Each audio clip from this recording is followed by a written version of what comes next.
तब कर्ण बोला, ठहरिए भगवान, मेरे दांत में सोना है, आप पत्थर से मारकर तोड़ लीजिए और ले लीजिए। श्री कृष्ण बोले, फिर भूल कर रहे होकर संतों को दांत तोड़कर सोना निकालना सिखाते हैं? अरे दांत तोड़कर तो डाकू लोग लिया करते हैं, तुम भूल कर रहे हो कर्ण। तब कर्ण बोला, महात्मा, इस रथ में जो धनुष टंगा है जरा सा दे दीजिए। श्री कृष्ण बोले, बड़ों को आदेश देते हो, फिर भूल कर रहे हो कर्ण। दान दिया जाता है, लिया नहीं जाता।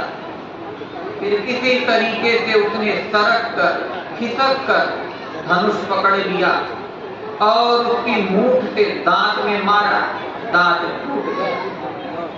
कर्ण ने अपना दांत खुद तोड़ दिया और सोना निकाल कर दिया, बोला, भगवान लीजिए। श्री कृष्ण बोले, यह तुम्हारे मुंह में रह चुका है कर्ण, झूठा है, धो कर दो। कर्ण ने तुरंत पृथ्वी में एक बाण मारा तो जल स्रोत प्रकट हो गया, सोना धोकर भेंट कर दिया। अब श्री कृष्ण अपने स्वरूप में आ गए। बोले, कर्ण, तुम्हारी कोई इच्छा हो तो बताओ। कर्ण बोला, भगवान, मेरी संपूर्ण इच्छाएं आज पूर्ण हो गई। अंतिम समय में आप मेरी पलकों के सामने हैं, अब मेरे लिए क्या लेना बाकी रह गया जो मैं मांगू? श्री कृष्ण बोले, फिर भी कोई इच्छा हो तो बताओ। नहीं मिला। कर्ण बोला, प्रभु, ऐसी जगह मेरा दाह संस्कार हो जहाँ कभी मनुष्य न मरा हो, न जलाया गया हो।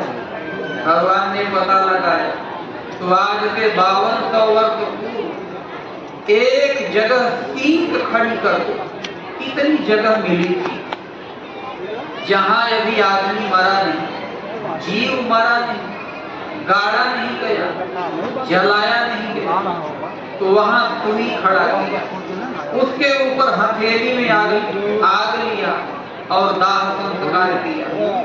तो भगवान अपने भक्तों को पहचानते हैं कौन भक्त है। कर्ण भी भक्त ही था, उसकी मृत्यु में उसका यश छिपा हुआ था। महाभारत युद्ध के पश्चात जब युधिष्ठिर सगे संबंधियों को जलांजलि देने लगे तो माता कुंती ने युधिष्ठिर से कहा, युधिष्ठिर, कर्ण को भी जलांजलि दो। युधिष्ठिर बोले, माता जी, प्रबल शत्रु सूत पुत्र के ऊपर आंसू बहाकर आप अपने आंसुओं का अपमान क्यों कर रही हैं? आखिर ऐसा क्या रहस्य है? तब कुंती बोली, यह कौन्तेय है, तुम्हारा ज्येष्ठ भ्राता है, बड़ा भाई, सूर्य पुत्र है। युधिष्ठिर ने कहा, भाई के द्वारा भाई की हत्या करवा डाली आपने? कर्ण मेरे ज्येष्ठ भ्राता है? कुंती बोली, हाँ, कर्ण भी भली प्रकार की इस बात को जानता था। युधिष्ठिर बोले, आपने बताया क्यों नहीं? कुंती बोली, लोक लज्जा, सामाजिक प्रतिबंध के कारण, और हमने कोई भूल भी नहीं किया। एक मंत्र मिला था, परीक्षा, भगवान सूर्य से कर्ण पैदा हो गया, तू धर्म से पैदा हुआ, अर्जुन इंद्र से पैदा हुआ। एक बार माद्री ने कहा, बहन, आपको बच्चे कैसे होते हैं? मैंने कहा, मंत्र से। माद्री बोली, हमें नहीं मिलेगा। मैंने कहा, तू भी ले ले, और मंत्र दे दिया। तब माद्री ने पांडु से पूछा, मैं किसका स्मरण करूं? महाराज पांडु ने कहा, अश्विनी कुमारों का चिंतन करो। अश्विनी कुमार 2 थे, तो नकुल और सहदेव हुए। युधिष्ठिर ने कहा, कि इतना बड़ा सच छिपा लिया? आपके एक झूठ ने महाभारत करवा दिया।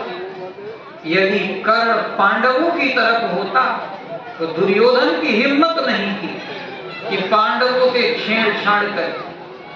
आपने महाभारत करवा दिया।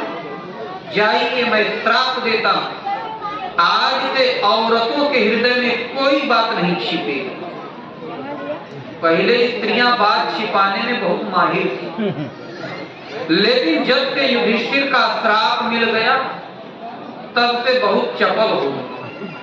इसीलिए भगवान श्री कृष्ण रोए नहीं थे, एक भक्त को श्रद्धांजलि दे रहे थे।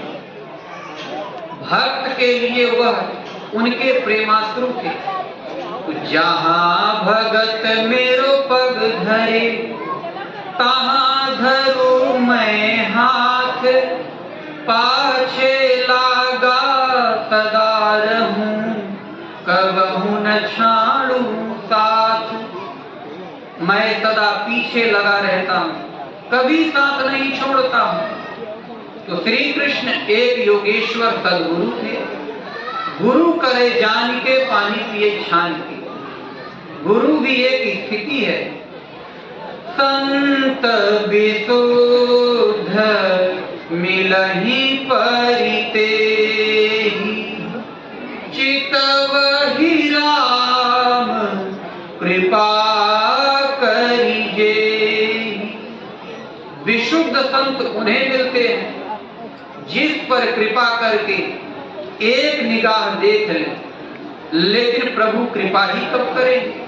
तो गोस्वामी तुलसीदास जी कहते हैं, मन क्रम वचन छाड़ी चतुराई, भजत कृपा करिहि रघुराई। यानी मान क्रम वचन से चतुराई छोड़ करके यदि आप भगवान को भजते हैं तो भगवान आप पर अवश्य कृपा करेंगे।